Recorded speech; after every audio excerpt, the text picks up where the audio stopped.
விஜய் வந்து விஜயகாந்த் பிறந்தநாள் அன்னைக்கு ஆகஸ்ட் 25 தன்னுடைய மாநில மாநாட்டை 2வது மாநில மாநாட்டை நடத்துறாரு. எப்படி பார்க்குறீங்க? விஜயகாந்த் பிறந்தநாள் அன்னைக்கு அவரு வைக்க ஏற்கனவே மாநாடு நடத்தினாரு, மீண்டும் மாநாடு நடத்துறாரு, வரவேற்கத்தக்கது. விஜயகாந்த் பிறந்தநாள் அன்னைக்கு சரி, நடத்த விஜயகாந்துக்குள்ள மதிப்பை கொடுத்து செந்தூர பாண்டிக்கு தம்பி தானே, ஆ.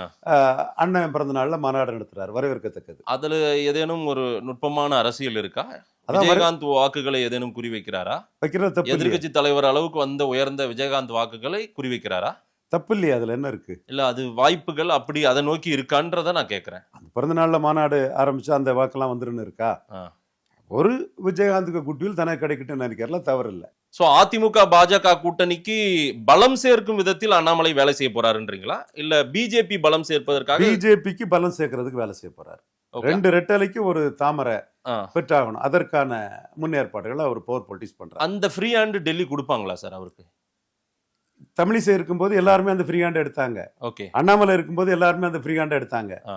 இப்பவும் அந்த ஃப்ரீ ஹேண்டை நேஷனல் பார்ட்டில எல்லாரும் எடுக்கத்தான் செய்வாங்க. அத தேசிய கட்சியில அந்த மாதிரி ஒரு முடிவு எடுத்ததான்றது பேச முடியும், ஆனா எடுக்க முடியுமா ஹைகமாண்ட் அப்படின்னு கேக்குறேன் நான். இதை பயன்படுத்தி எடப்பாடிக்கு நெருக்கடி கொடுக்குறாங்க. ஆஹா. எடப்பாடி இன்னைக்கு என்டிஏன்னு பேசுறாரு, ஆ. என்டிஏல இருக்கக்கூடிய பாமக எங்கிட்ட வரும்னு பேசுறாரு. ம். காரணம் அண்ணாமலை கொடுக்கக்கூடிய நெருக்கடி தான். சோ பார்கெனிங்க்கு இது வந்து வழிவகுக்குன்றீங்க.